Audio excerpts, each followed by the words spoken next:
जिसके घर में कमाने वाले दो चार हैं, पैसा तो आ रहा है पर घर में टिक नहीं रहा, डॉक्टर में, पुलिस में, एक्सीडेंट आदि में, कहीं गलत जगह पर, व्यसन में अगर पैसा जा रहा है, जुए में, मांसाहार, मदिरा पान, या कहीं आया पैसा आने में कमी नहीं, आ रहा है पर टिक नहीं रहा, रुक नहीं रहा, कोई मांगने आ गया, दे दिया, फिर वहां से अपने पास नहीं आ रहा, अपन कह रहे हैं भैया हमारा पैसा लौटा दो, नहीं आ रहा। तो महाराज शिव महापुराण की कथा कहती है, एकादशी के दिन गंगा के जल में मात्र 7 बेलपत्री डालकर जो नंदीश्वर भगवान अर्थात जो शंकर जी के शिवलिंग के सामने नंदी होता है, उस नंदी के चरण पर गंगा का जल चढ़ाकर बेलपत्री शिव पर समर्पित कर देता है, उसके घर में रुपया रुकना चालू हो जाता है, फिर वो गलत जगह पर नहीं जाता, गलत स्थान पर वो धन जाएगा ही नहीं। बेटा अगर व्यसन में पड़ा हुआ है, मदिरा पान में पड़ा हुआ है, मांसाहार में, जुए आदि में जा रहा है, तुम्हें लग रहा है कि मेरा बेटा गलत मार्ग पर जा रहा है, ये मित्र दोस्ती गलत हो रही है, वो सही जगह पर जाए। कई लोग इसको धन के लिए भी करते हैं, संपदा के लिए अर्थात जिसका व्यापार नहीं चलता, जिसके घर में पैसा नहीं आता, या नौकरी नहीं लग रही, या सर्विस नहीं लग रही, आप अप्लाई कर रहे हो, जगह जगह जाकर इंटरव्यू भी दे रहे हो और पैसा नहीं आता, तो उसके लिए भी प्रयास किया जाता है। पर उसके लिए यहाँ पर जो धन के लिए करते हैं, उसके लिए विष्णुपदी के लिए करते हैं। मतलब जैसे गंगा के जल में तुलसी के 11 पत्ते डाले जाते हैं। कितने पत्ते डालते हैं?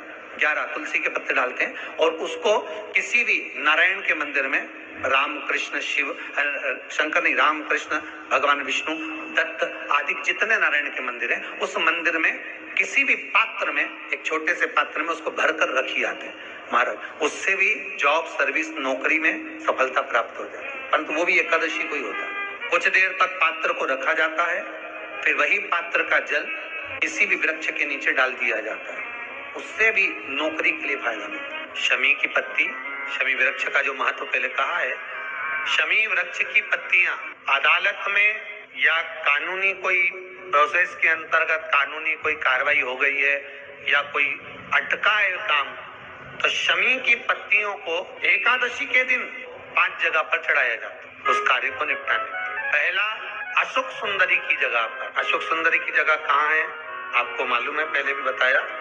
जैसे ये शिवलिंग है, ये जलाधारी गोल, उसके सामने ये चरण, बीच में जो एक मोटी सी लाइन होती है वो अशोक सुंदरी की जगह है। तो अशोक सुंदरी की जगह पर शमी पत्र को चढ़ाया जाता है। अब शमी पत्र अशोक सुंदरी की जगह पर एक स्थान, दूसरा शिवलिंग के ऊपर, तीसरा जहां शिवलिंग रखा है, जहां शंकर का शिवलिंग रखा है, उस कटी भाग पर शमी पत्र को चढ़ाया जाता है। चौथा, नंदी का जो चरण उभरा उठा हुआ दिखे वहां शमी पत्र चढ़ाया जाता है।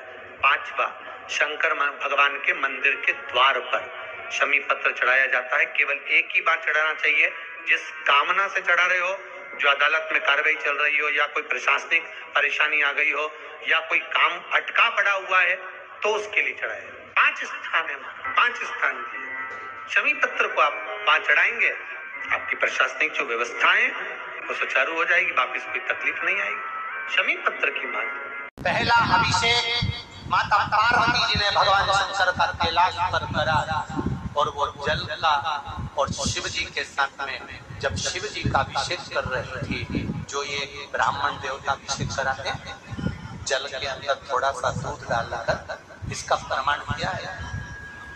जल के अंदर दूध डालकर अभिषेक करने का प्रमाण क्या? सबसे पहला अभिषेक कैलाश धाम पर जब माता पार्वती जी ने शंकर का करा था, भगवान शिव का करा था, तब औघड़दानी का अभिषेक करते समय जल में सुंदर गौ माता के दूध का भाग धारण कराकर फिर करा था। क्यों? क्योंकि पार्वती जी शिव जी के स्नेह में, हृदय में रहना चाहती थी। आज भी नियम है, जल के अंदर 2 बूंद दूध की डालकर अगर शिव को चढ़ाया जाता है तो स्त्री और पुरुष में कभी अदालत तक बात नहीं पहुंचती, उनका प्रेम बढ़ता चले जाता है, कभी तलाक नहीं हो सकता। जल के अंदर दूध हो, गाय के अंदर, जम के बोलो जरा, जल के अंदर दूध हो, दूध के अंदर जल, फिर समझ लेना अच्छे से। जल की मात्रा ज्यादा हो, दूध की मात्रा कम हो, थोड़ा सा मात्रा, इसलिए बाल्टी भर पानी में थोड़ा सा दूध ब्राह्मण देवता डाल देते हैं, अभिषेक करा देते हैं, तो वो प्रेम बढ़ा। पद्म पुराण में लिखा है और विष्णु पुराण में, एकादशी के दिन द्वादशी भी पड़ जाए एकादशी के दिन त्रयोदशी भी पड़ जाए, मतलब एकादशी, द्वादशी और त्रयोदशी तीनों तिथियां एक साथ पड़ जाए, और उस दिन एकादशी का व्रत जो रख लेता है उसको हजारों एकादशी का पुण्य फल प्राप्त हो जाता है। फिर वो जिंदगी में एकादशी करे चाहे ना करे।